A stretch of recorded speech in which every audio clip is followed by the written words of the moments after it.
Hello दोस्तों, आपका स्वागत है हमारे चैनल पे। आज हम एक और शेयर का रिव्यू करने वाले हैं जो कि है टाइटन कंपनी लिमिटेड।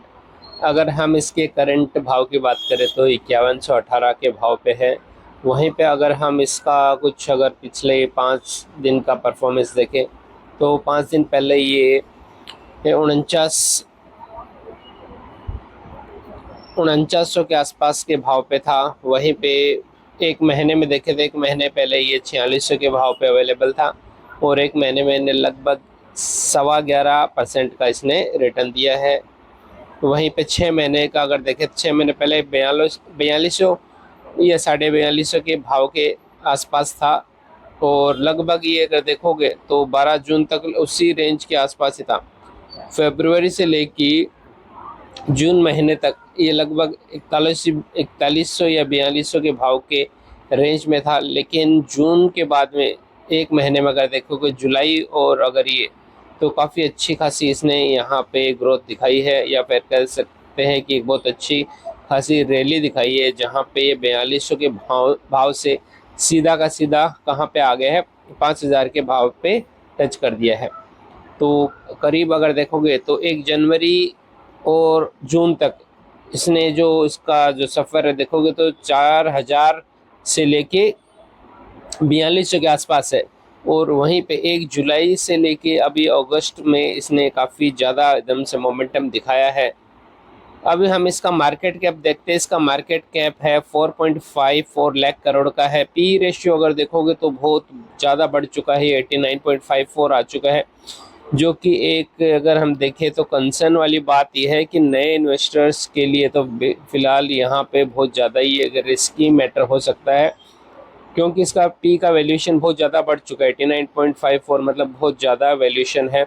तो ये चीज़ को नज़र में रखते हुए ही यहाँ पे, क्योंकि इस पॉइंट पे एंट्री करना खतरे से खाली हो सकता है तो आपको देखना चाहिए कि ये जो एक महीने में रैली आई है या ये सस्टेन करने वाली है, या फिर जस्ट कुछ ऐसा ही जो स्पेकुलेशन या कुछ होता है उसके कारण भाव बढ़ा है। तो सलाह यही रहती है कि ऐसे मोमेंट पे कोई भी नई एंट्री ना की जाए, बल्कि आराम से देखा जाए कि वापस से वही 3800 या 4000 का भाव आता है तो ठीक है, वरना इस मोमेंट पे थोड़ा वेट एंड वॉच करना चाहिए, थोड़ा और समय देना चाहिए कि ये जो रैली है ये सस्टेन होने वाली है या फिर जस्ट ऐसा ही एक मान लो कि छलावा कह सकते, या फिर ऐसे ही कोई कि मार्केट में स्पेकुलेशन भी हमें पता है कि होता रहता है, किसी के भाव बढ़ा दिए जाते हैं। सो ऐसे टाइम पे हमें बहुत सावधानी से ध्यान रखना चाहिए और कुछ भी इन्वेस्ट करने से पहले 5 बार या कह किसी और से सलाह कर लेनी चाहिए, या सोच समझ के, कहने का मतलब सोच समझ के निर्णय लेना चाहिए, ना कि जस्ट कि कोई भाग रहा है तो उसके पीछे भी हम भागते चले जाए। अब हम इसके सेल्स की बात करते हैं कि इसका जो सेल्स है 2020 से लेकर 2000 में कुछ 21,000 करोड़ के आसपास था। फिर 2001 साल बाद में देखोगे तो 21,644 करोड़ हुआ, और फिर 28, तो 21 और 22 में देखोगे तो कंपनी ने जो सेल्स ग्रोथ है काफ़ी अच्छा देखने को मिला है। और 23 आते आते यही हो गया 40,000 करोड़ का सेल्स, और 24 में देखोगे तो 51,000 करोड़ का हुआ है। और अगर हम देखें तो 2025 में जो सेल्स बढ़ के हुआ 60,000 करोड़ का, और 26 में यही 87,000 करोड़ का। तो कंपनी का जो सेल्स अगर देखोगे तो काफ़ी अच्छी रेट से ग्रो हुआ है, तो ये कंपनी के लिए एक पॉजिटिव खबर हम देखेंगे। वहीं पे अगर हम प्रॉफिट की बात करें 2020 से हम अगर डेटा देखें तो नेट प्रॉफिट की अगर बात करें तो कुछ 1500 करोड़ या 1493 करोड़ के आसपास था।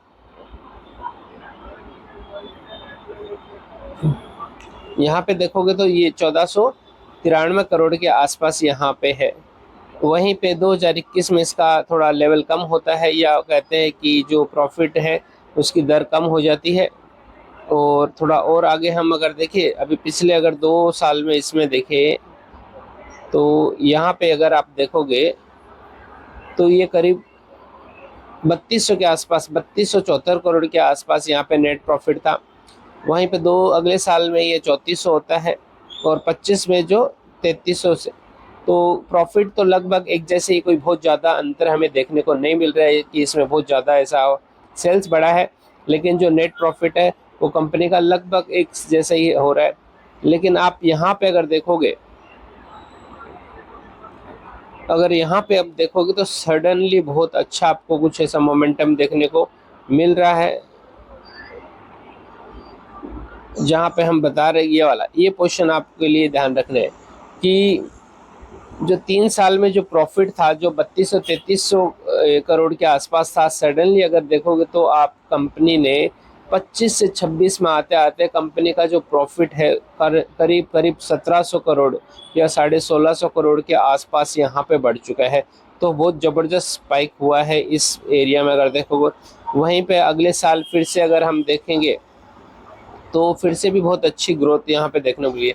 तो ये अगर हम डेटा को देखें कि सेल्स भी काफ़ी अच्छा कंपनी ने ग्रो किया है, और कंपनी का जो अगर हम बात करें प्रॉफिट भी अच्छा बढ़ा है। तो और अगर हम अर्निंग पर शेयर की बात करें कंपनी के, तो 2020 में जहाँ पे अर्निंग ईपीएस जो था 10 रुपये का था, 24 रुपये हुआ।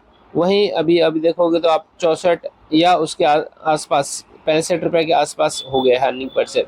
तो काफ़ी अच्छा ग्रोथ कंपनी के जो डेटा है उसके हिसाब से तो काफ़ी अच्छा ही पॉजिटिव ही लग रहा है कि कंपनी का जो प्रॉफिट है वो भी बढ़ रहा है, सेल्स भी बढ़ रहा है, और अर्निंग पर शेयर भी में काफ़ी अच्छी बढ़ोतरी। अब अगर यहाँ पे हम चीज़ देखते हैं कि कंपनी का जो सेल्स है करंट ईयर में अगर देखोगे तो 45% से बढ़ा है, और पिछले 3 सालों में भी देखोगे तो काफ़ी अच्छा ग्रोथ हुआ है। यहाँ पे 45 है, 30%, 32%, 23%। वहीं पे प्रॉफिट भी कंपनी का अगर हम देखें तो हमने देखा कि 1 साल में और इसमें तो बहुत ज़बरदस्त ग्रोथ हुआ है कंपनी का। और कंपनी का जो प्राइस है वो भी सडनली 1 साल में हमें काफ़ी ज़्यादा इसमें बढ़ोतरी देखने को मिली है, या फिर कह लें कि पिछले 1 महीने में काफ़ी अच्छा बढ़ा है।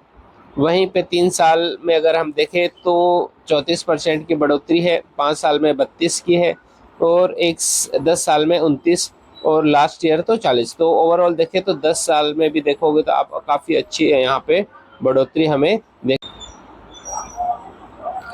अब अगर हम और यहाँ पे देखें कंपनी के पास क्या रिजर्व है, बोरिंग है, तो 2024 में अगर देखें तो कंपनी के पास लगभग 9300 करोड़ की रिजर्व है।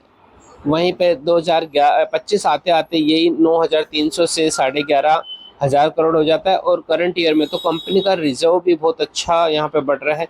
लेकिन एक और चीज़ हमें ध्यान देने वाली नज़र में ध्यान देना है कि जहाँ पे जो कंपनी का अगर आप देखें तो जो बोरोइंग थी वो जहाँ पे 15,500 करोड़ 15,500 करोड़ के आसपास थी, अगली बार अगर देखोगे तो ये 20,000 करोड़ के आसपास हो जाती है, और अगले 1 साल बाद में ये 30,000 करोड़ के पास होती है। सो यहाँ पे जो बता रहा था कि कंपनी का जो हमने देखा कि सेल्स बढ़ रहा है, प्रॉफिट बढ़ रहा है, लेकिन एक ये भी बहुत बड़ी कंसर्न है यहाँ पे अगर देखोगे कि कंपनी का जो बोरोइंग है वो भी बहुत ज़्यादा तेज़ी से बढ़ रहा है। कि 1 साल में अगर देखोगे 20,000 से सीधा का सीधा 30,000 करोड़ से या 30,500 करोड़ के आसपास यहाँ पे कंपनी का बोरिंग हो चुका है। तो ये कंपनी के लिए या कह ले कि इन्वेस्टर के लिए नज़र में रखने वाली चीज़ है कि जो रिजर्व है उससे डबल बोरिंग हो चुका है कंपनी का। तो यहाँ पे नज़र रखनी चाहिए। पी वैल्यू भी अभी इसका काफ़ी बढ़ चुका है। सेल्स और वो हमने देखा कि काफ़ी अच्छी दर से बढ़ रहा है, लेकिन यहाँ पे बोरोइंग पे भी नज़र रखनी होगी। इन्वेस्टर्स जो इसमें बने हुए या फिर जो प्लानिंग कर रहे हैं कि इसमें आने के लिए, तो ये चीज़ उनको ध्यान में रखनी होगी कि कंपनी का जो है बोरोइंग है वो काफ़ी जल्दी रेट से बढ़ रहा है। अभी हम लास्ट में ही देख लेते हैं कि प्रोमोटर्स का होल्डिंग देखेंगे तो ऑलमोस्ट कांस्टेंट है, 52.90% के आसपास उतना ही बना के रखा है। प्रोमोटर्स ने कुछ यहाँ पे कुछ चेंजेस नहीं किए हैं। एफआईस ने भी लगभग अपनी हिस्सेदारी को एक मामूली रेट से डिक्रीज किया है, 15.65 से 15.39 पे आ गए हैं। वहीं पे एफआईज ने मामूली यहाँ पे बढ़ोतरी की है, 14.84 से 15.15 पे गए हैं। वहीं पे गवर्नमेंट की में कोई भी ऐसे बढ़ोतरी देखने को नहीं मिली है, और पब्लिक ने भी यहाँ पे मामूली सी अगर देखोगे तो हिस्सेदारी कम की है। 16.34% था, वहाँ पे 16.31, और अदर्स ने भी यहाँ पे क्या किया है, थोड़ा यहाँ पे हिस्सेदारी अपनी की है, कम की है। तो ओवरऑल अगर हम कंक्लूजन देखें तो कंपनी के हमें कुछ चीज़ें हमें पॉजिटिव देखने को मिल रही है। पहला पॉजिटिव हमें ये देखने को मिला कि कंपनी का सेल्स काफ़ी अच्छे रेट से ग्रो हो रहा है, कंपनी का प्रॉफिट भी बहुत अच्छे रेट से ग्रो हो रहा है, प्रोमोटर्स और उनकी होल्डिंग्स भी कांस्टेंट है, एफआईएस और डीआईएस का भी अभी तक भरोसा बना हुआ है। लेकिन एक ही चीज़ हमें देखने को मिली है कि बाकी की, एक तो इसका पी वैल्यूएशन बहुत ज़्यादा हाई हो गया है, पी का वैल्यू 80 के आसपास जा चुका है, और दूसरी चीज़ हमें देखने को मिली कि कंपनी का रिजर्व अगर बढ़ रहा है तो उसका बोरोइंग भी उसी रेट से या उससे डबल रेट से बढ़ते जा रहा है। तो ये था हमारा एनालिसिस टाइटन कंपनी के बारे में। आपको वीडियो कैसा लगा है ज़रूर बताइए। ऐसी ही जानकारी के लिए आप हमारे चैनल से जुड़े रहिए। धन्यवाद।